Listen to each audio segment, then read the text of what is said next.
avec. Oui, ça va. Et sur LCI, à mes côtés, Gérard Filoche. Bonjour, merci beaucoup. Avec nous, et bien maintenant, il y a... Je le dis, il n'y a pas seulement la technique des parrainages, mais il y a la question du choix politique. Jean-Christophe Cambadélis a proposé ce qu'on appelle, une wild card. Je le dis aux gens, wild, sauvage, une carte joker carte. Moi, je demande simplement une carte vitale pour participer au même titre que messieurs de Rugy, Benamias et Madame Pinel.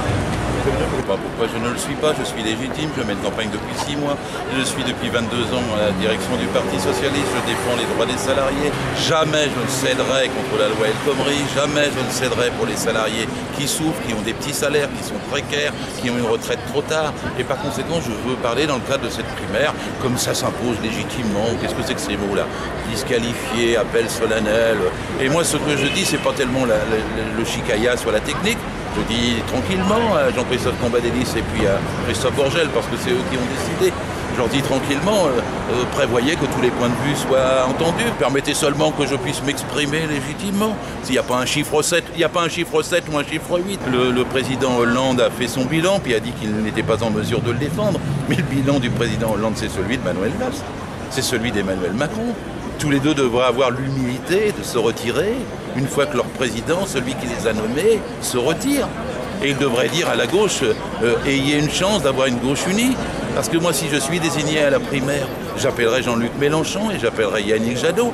Et je dirais, il faut qu'on fasse un programme commun de gouvernement. Il faut qu'on s'entende pour une candidature unique. Parce que sinon, la gauche ne gagnera pas le 23 avril prochain. Et moi, je veux que les primaires réussissent, que des millions de gens viennent voter, qu'ils votent à gauche, et puis qu'ils votent ensuite pour battre Fillon et Le Pen.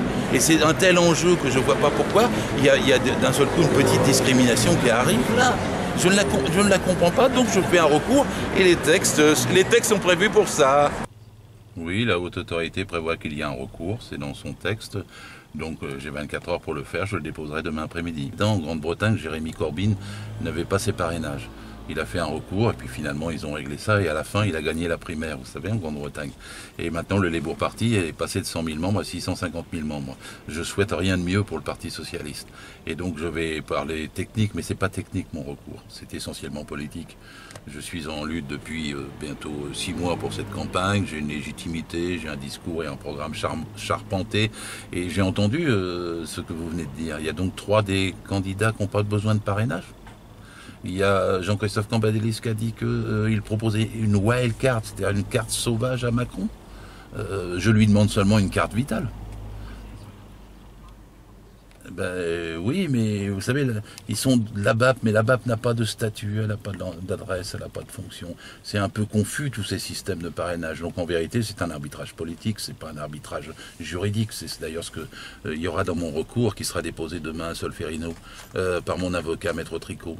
Et donc en vérité, c'est pour en revenir à une solution consensuelle. Et moi je veux que la primaire, elle réussisse. Et mon ami Cambadélis, il a dit que pour que la primaire réussisse, il fallait que tous les points de vue de gauche soient défendus.